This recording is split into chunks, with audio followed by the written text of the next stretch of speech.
I'm Donald Graham, and owner of Graham Farms, and my family this is a fifth generation farm. Actually, we've owned this farm since 1880. Our family's always grown tobacco for the whole 5 generations. My family migrated down here from North Carolina back during the Civil War, and we've been growing tobacco on this farm since about 1890. We quit growing tobacco for about 10 years and started back because it's a pretty lucrative crop as far as being stable.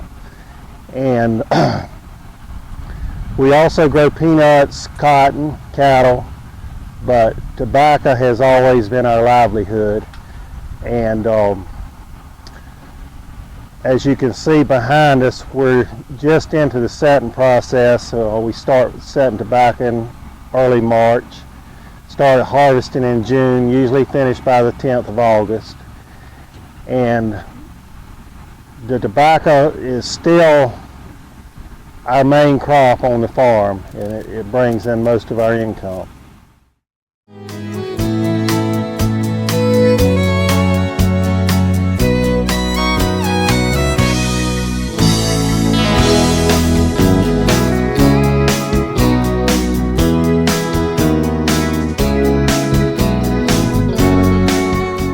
Tobacco has been being grown at Graham Farms for 5 generations. It has been a family tradition that will hopefully continue for a very long time. Mr. Graham grows tobacco for a company called Universal Leaf that exports the crop to other countries.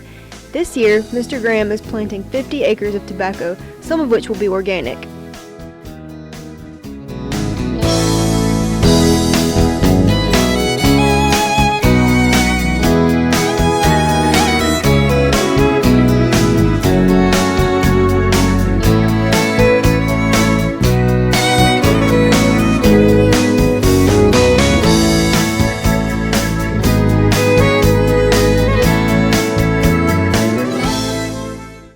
Roger Davis. I'm from Lake City, farmer.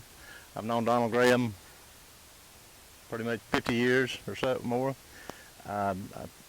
He was been a customer of mine in the tobacco warehouse, and his dad before that, Mr. Willard Graham.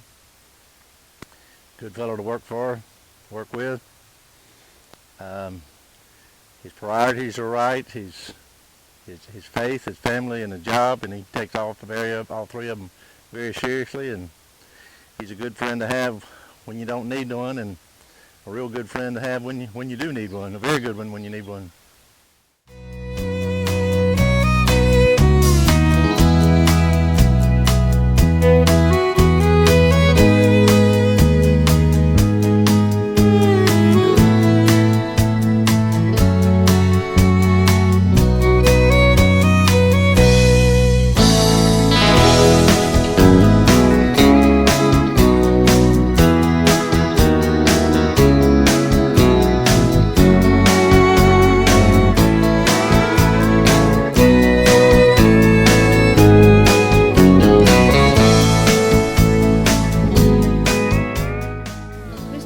Grows 40 acres of peas every year.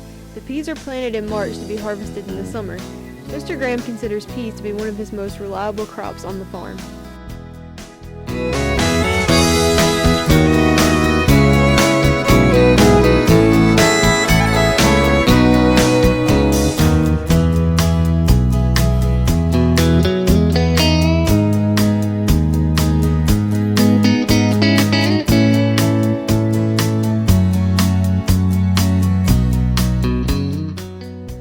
Mr. Graham what he loves so much about farming and what he thinks will be important in agriculture for the younger generation.